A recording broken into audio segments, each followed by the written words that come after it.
She goes up to the top floor dual wielding, and setting these little grunts is so disrespectful. 4 of y'all gone. Next. Wasting no time just walking you down. That one got his sternum caved in, head sliced, arm chopped, flips over with the double kill here. Enjoy that. Are y'all just gonna keep coming in one by one? Come on, jump me. All of y'all at the same time. Let's make it interesting. And he's gonna come in doing all this extra shit. Fuck out of my face. No look double kill, and this shot right here is hard. I ain't never see a floor angle, but they done changed it to black and white. Killed like 10 at one time. 2 more ran in, immediately decapitated. Weave, broke the sword, chopped him in 2. She then tomahawked her primary, and that shit got jets on it. What? Stood in the middle, allowed the sword to do the work, but she said, hold on, y'all think it's safe up here? No, please. Massacred everyone upstairs, so she jumps back down, speed blitz like 20 of them, limbos the sword, yeah, give me the ankles. She's out here ice skating on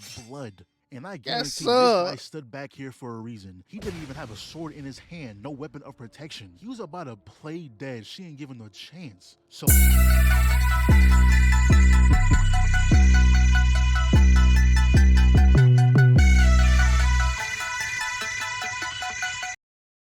Yo, it's your boy CB back at it again with another one, and we got a video from your boy. Kevin Maki race the Zenin clan. If you ain't catch episode 4 of the debut of Oh Yeah, it's your girl Maki putting pure belt to ass on the Zenin clan. You missing out. That thing was beautiful. Sister sacrificing herself to let Maki Heavenly Pact reach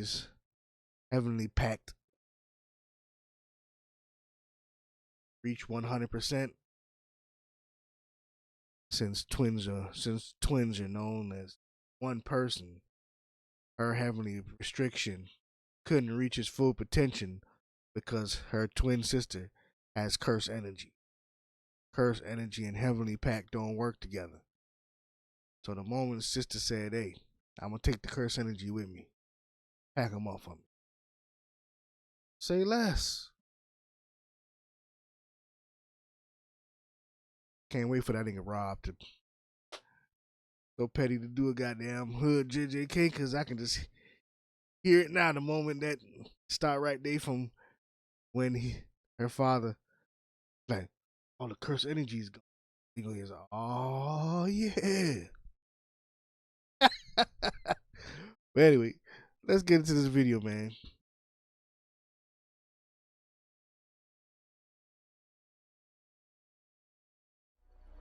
I'm tired of these niggas always online telling me Maki ain't about this, Maki ain't about that. She a fraud with Yuji and them. Never putting in no work. Shut the fuck up. Y'all niggas ain't no shit. All y'all motherfuckers talking about Maki ain't no hitter. Maki ain't this. Maki a fake. Shut the fuck up. Y'all don't live with that nigga. Motherfuckers stop fucking playing her like that. Them niggas savages out there.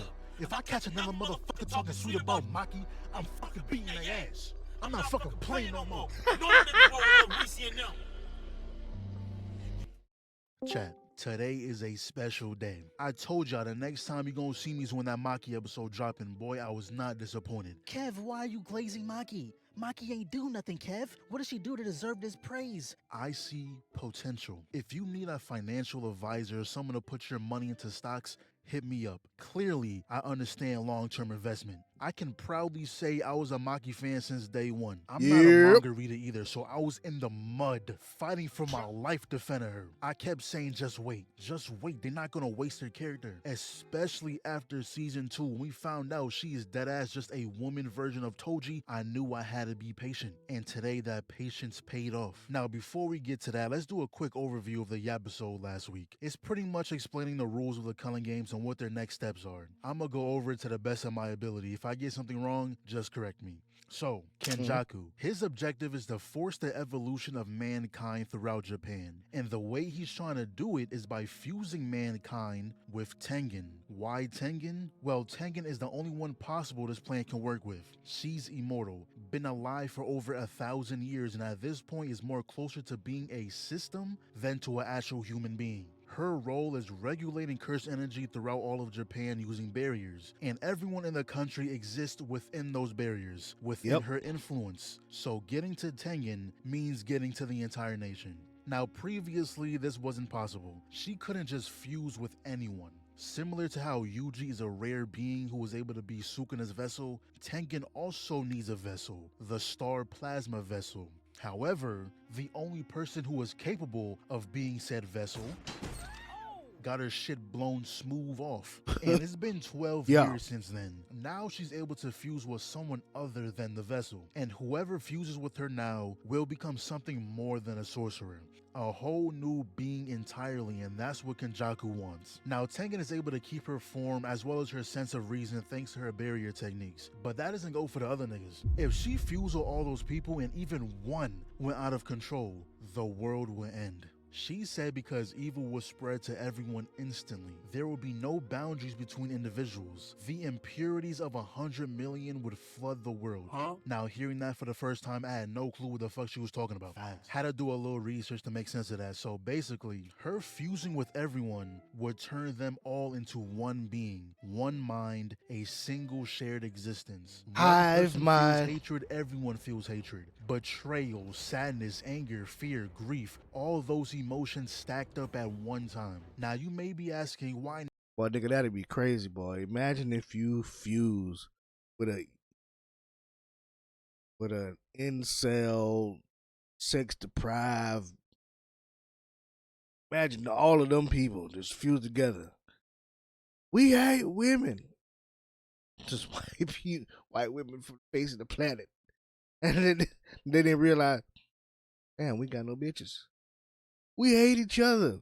Extinction.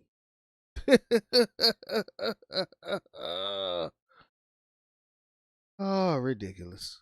Now of all times, why is Kenjaku doing all this right now? Tengen goes to explain that the Star Plasma Vessel, a sorcerer with the 6 eyes, and herself are all connected by fate, which is why the 2 other times Kenjaku tried this, he failed. If he killed either one of them, new users will somehow appear when he tried to go through with the plan. However, the 3rd time Toji was a factor. A man with 0 cursed energy, blessed with a heavenly pact, putting him outside of fate's grasp. So when he killed the vessel, blew her shit smooth off, popped her Scalati, he disrupted the cycle, breaking fate. That single act is what made Kenjaku's plan possible, and sealing Gojo just gave him extra insurance. And the reason he started the Culling Games to generate a massive amount of cursed energy, pretty much preparing humans to be fused with Tengen. And remember how I mentioned there's a lot of rules to the Culling Games? Yeah, one of them prevents the game from ending. Wow. But there's also another rule. If you get enough points, you can add an additional rule. So that means they have to participate in order to create a way out of the game.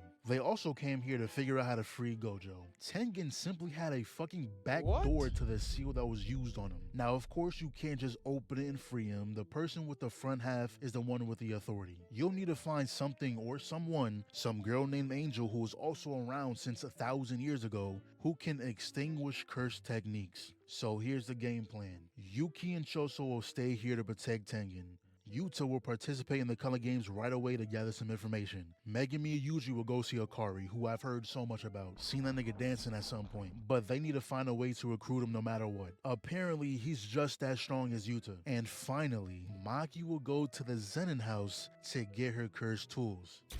Now get this. He walked in, bumped his head on the doorframe, laughed it off, and said I'm used to it. Used to what?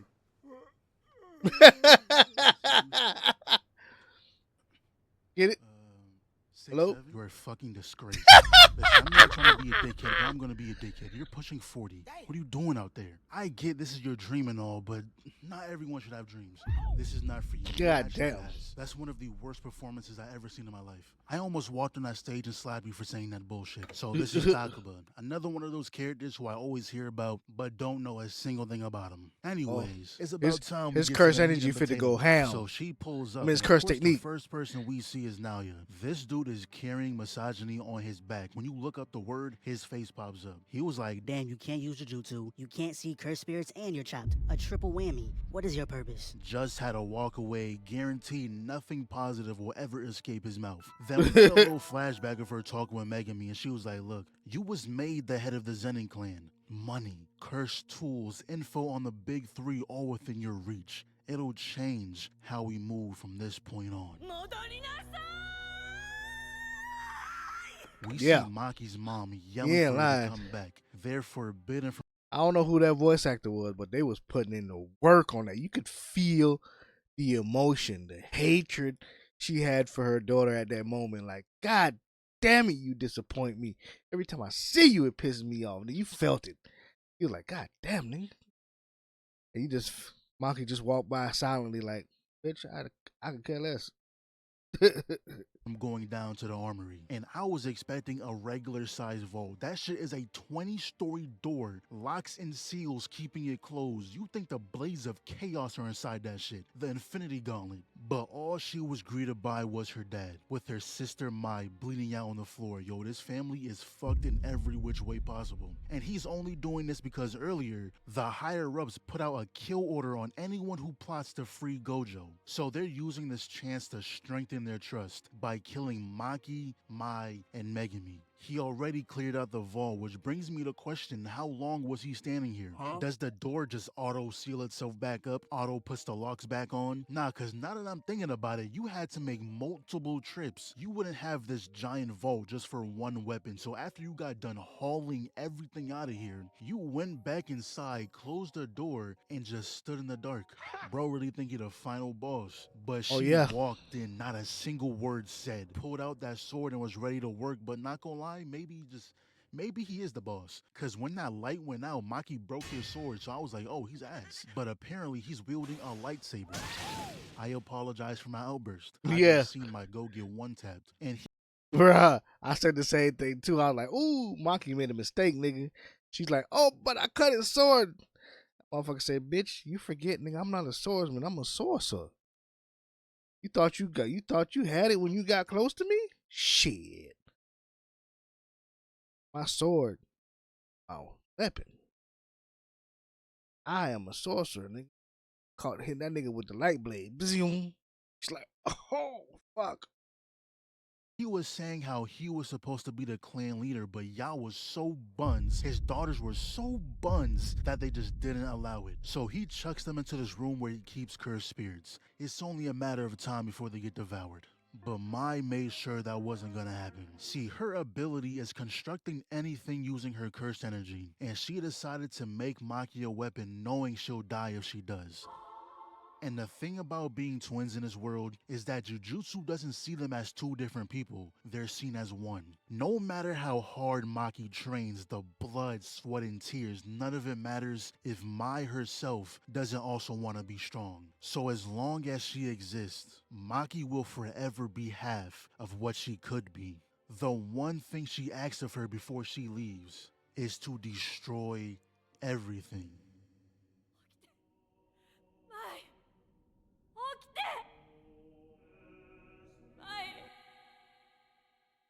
Huh? What? My body remembers. Oh, I tried so hard to forget. Told you, I'll burn you to the... Ladies and gentlemen, it is time. My goat has risen.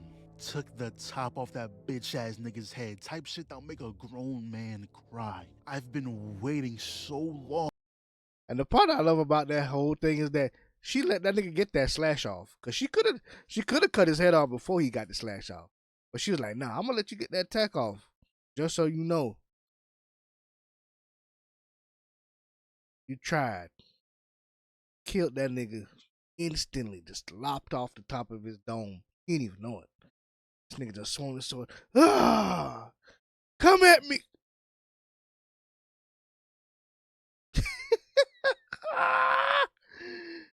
waiting so patiently Damn. for this moment. She goes up to the top floor dual wielding, and setting these little grunts is so disrespectful. 4 of y'all gone. Next. Wasting no time just walking you down. That one got his sternum caved in, head sliced, arm chopped, flips over with a double kill here. Enjoy that. Are y'all just gonna keep coming in one by one? Come on, jump me. All of y'all at the same time. Let's make it interesting. And he's gonna come in doing all this extra shit. Fuck out of my face. No look double kill, and this shot right here is hard. I ain't never see a floor angle, but they done changed it to black and white. Killed like 10 at one time. 2 more ran in, immediately decapitated. Weave, broke the sword, chopped him in 2. She then tomahawked her primary, and that shit got jets on it. What? Stood in the middle, allowed the sword to do the work, but she said, hold on, y'all think it's safe up here? No, please. Massacred everyone upstairs, so she jumps back Paint. down, speed blitz like 20 of them, limbos the sword, yeah, give me the mango. She's out here ice skating on blood. And I guarantee this guy stood back here for a reason. He didn't even have a sword in his hand, no weapon of protection. He was about to play dead. She ain't giving no chance. So she runs back into the crowd, took the boy's arm, cuts off his torso, and this dude got the most unfortunate death. You didn't even go out to the person annihilating your squad. You went out to the random pair of forearms she happened to chop off. And then she proceeds to, I don't even know what she did, but everyone in the room is now dead. Yo, did y'all kill her yet? Huh? Great Neptune! And this random old man was just in the cut, conjuring up some spell which frankly did not a thing. All these explosions, the giant hand, she gave not a single fuck. In fact, she broke out of it with ease, got straight in his face. Now, these guys are considered the strongest sorcerers the Zenin clan has to offer, so finally, we have some comp. Psych, I lied. She broke his sword and snatched his fucking throat out. And the universe must really not like this guy. His broken sword came back, struck him in the back of his head. Anyways, on to the next. And I think she's going for a world record. Is that the second throat she done snatched? Then the other guy uses some gravity technique, but it don't really matter because she smiles and started forcing her way out of it. And this dude is taking his sweet time to hit her. The other guy was like, yo, what are you doing? Are you ore farming out there, nigga? Are you serious? This is not your episode. Shit, they don't even know your name. Our clan only exists because Toji allowed it. She's become exactly what we feared. Took the dude like 40 seconds, but he finally attacked. Did some punch nuke, and bro over here was like, yes, you did it, man. You did it. She walked out holding his head, tossed that motherfucker into the river, and finally Naoya shows himself. I wanted her to beat his ass since the first episode. That nigga Naoya wasn't slick. He purposely let them niggas go out there first just so she could kill them all, because he's like, yeah, get rid of my competition for me. The moment you get rid of them niggas, I'm gonna get rid of you, and I'm gonna be the head of this bitch. And map of my goodness, y'all cooked. Naoya is slightly better than I expected though. He won this exchange. And he was like, shorty, you are not Toji. You better calm all that down. But not gonna lie, it's a known fact. Your punches do no damage. Look soothing even, like a nice massage. All the damage you're doing is not from you. It's from the mountains you're throwing her into. Perfect evidence. What is she doing? Got thrown through everything possible and she's out there enjoying the breeze, bro. Your ass. So she plants her feet, coming to a complete stop. Naoya is coming through at top speeds, blowing through mountains, thinking, ha, I know your game plan. You're trying to tank my hit straight on. As if I'd be that stupid. Yeah, like I said, your ass. I'll let the camera spin around a few times, make sure they get your good angle.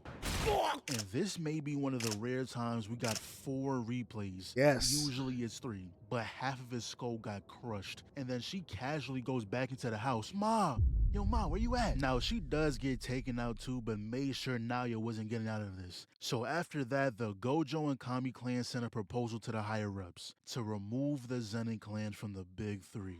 Let's go ahead and give that a round of applause. This might be my favorite episode JJK has ever produced. My fellow Maki defenders, let's all enjoy this day. Maybe fire up the grill. It's a special occasion. Until next time. Yes, sir. Yes, sir. Like, we just got to give a round of applause, nigga. That was an episode to remember.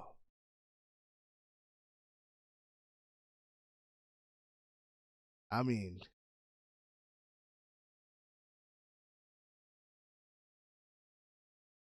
talking about putting putting pure belt to ass. Nigga, that is what she did, nigga. Moment sister let the shackles off them heavenly restriction. Nigga, this the second she stopped crying. Ma, ma, ma. I got you. Packed up everything inside that room. Man said, the cursed spirit gone. This feeling. I thought I got rid of this fear. See, that's how that nigga told you he was a menace, bruh. Told you he had every nigga in the Zenin clan shook. This nigga had PTSD of his fear of Toji. He says Maki coming out that room and he's like, got rid of this goddamn fear of Toji.